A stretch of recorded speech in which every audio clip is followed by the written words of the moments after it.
How do you find work experience when you don't have any to begin with? You might be looking for work experience just to get some experience, and one of the first things you might be asked when you go in front of that person who's interviewing you is, how much experience do you have? Well, if you had the experience, you may not actually be even looking for that position. So this video is how to solve that problem. There are a number of business owners that are interested in giving students a shot. They're interested in helping students even though they don't have work experience. The question is, how do you find those people? There are a number of places that you can look to find those people. The first place you want to look at is the businesses that are advertising in your yearbook. So those businesses are pro students. They're interested in helping students. That's why they advertise in the yearbook. That's a place to start. The second place is at your sporting events. The companies that are advertising at the sporting events, the companies that are sponsoring the teams, the companies that are helping your school in one way or the other is another excellent place to find someone who's pro student, so to speak. Now, you might be looking for, let's say, some experience in creating apps, and you may not necessarily have a business that's in your yearbook or a business that's sponsoring your events that looks like in the technology space. But if you were to contact the businesses that are and share with them, I'm trying to get some experience in web development or app development. Do you, Mr. Business Owner, know anyone who might be willing to give me a shot? Right there, what you've created is a referral source. So what that means is the company that is advertising, you go and approach them, you ask them as a request to tap their network to find someone who might be willing to give you a shot. Now you're being referred by a business owner to someone who might actually give you an opportunity, and that is the best way to meet someone, through a referral. Another aspect or another angle at getting to the point where you get some work experience is when you do have an opportunity to speak to a business owner or an employer, ask them for some advice. So if, again, let's use a web developer or app developer example, you're talking to someone and you say to them, I would like to get into this field. What advice do you have for me? I have no experience. I've never done this before. What advice do you have? Whatever advice they give you, your job is to execute on it. You must, absolutely must, follow their advice and do so quickly. Why? Because you want to be able to get back to that person and tell them, thank you so much for giving me that advice. I did it.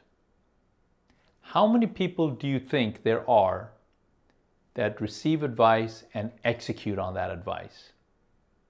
Not very many. How many people do you think there are that hear advice and intend to do it, plan on doing it someday and never do? A whole bunch. The moment you execute on advice that you've been given and you report back, you go back to that person and say, thank you so much for that advice. I did it and here's what I learned, here's what I got out of it. You will have self-selected yourself into a very small group of people that now has the attention of the people you're talking with. They start relating you with, wow, this person is not just motivated, they're willing to do the work, they're willing to work hard, they get it done, they communicate back. You just made an impression on that person. Now, that person that you made an impression on might either give you an opportunity or might be motivated or inspired to connect you with someone who does. Really easy. Next thing, in addition to going to your school, going to looking at the sponsors, is Google companies in your area. So let's just say you're going to go and meet a business owner, or you happen to know that this particular company is a sponsor of the yearbook, and so you have an opportunity to talk with someone from that company. Before you go there, just Google them. Go to their website, find out what they are interested in as a company. Go to LinkedIn, linkedin.com, put in the name of the people that work there, put in the name of the person that owns that business. LinkedIn will likely give you a little bit of additional information about that business owner. For example, what school they went to, what sports they like, what are their achievements.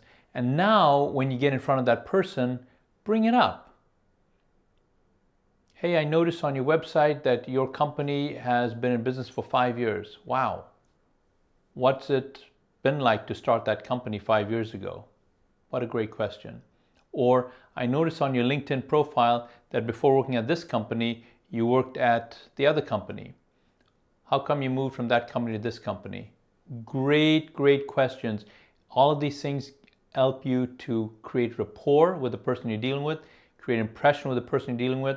You do these steps and follow them in the way I suggested, and you will find yourself, A, getting favor from people you're working with, people you're talking with, you may not be working with yet, but people you're talking with, and B, remarkably, as you do this kind of work, remarkably, you will find yourself, more than likely, meeting people who are willing to give you a shot. You have to be willing to prepare and do the work ahead of time, and when you do that, you will find opportunities remarkably and inexplainably begin to show up in your path. Understanding how you are motivated, what motivates you, will not only help you execute on the advice and the suggestions I'm giving you in this video, but will also help you be successful in other endeavors, other assignments, other pieces of advice, other ideas that come across your path. It will also help you connect better with your friends, with people you work with. An example of different types of motivation, for example, are money. So for some people, they're highly motivated by money. Other people are not really motivated as much by money as much as they're motivated by the need to be recognized, the need to be recognized by your peers, for people to say to you, good job, you're doing great. So that's another type of motivation. Another type of motivation is the interest to serve others. So some people, when they do things to help people in their life, they get fulfilled. So those types of folks may not take actions to address or take care of the things they're interested in. They take a lot of action to help other people in their life. So they may have their own life not working a lot, or they may not be taking a lot of action that benefits them, but they're happy to jump in and help someone else. So these are different types of motivation. The more you understand how you're motivated, the more effective you'll be in furthering your life.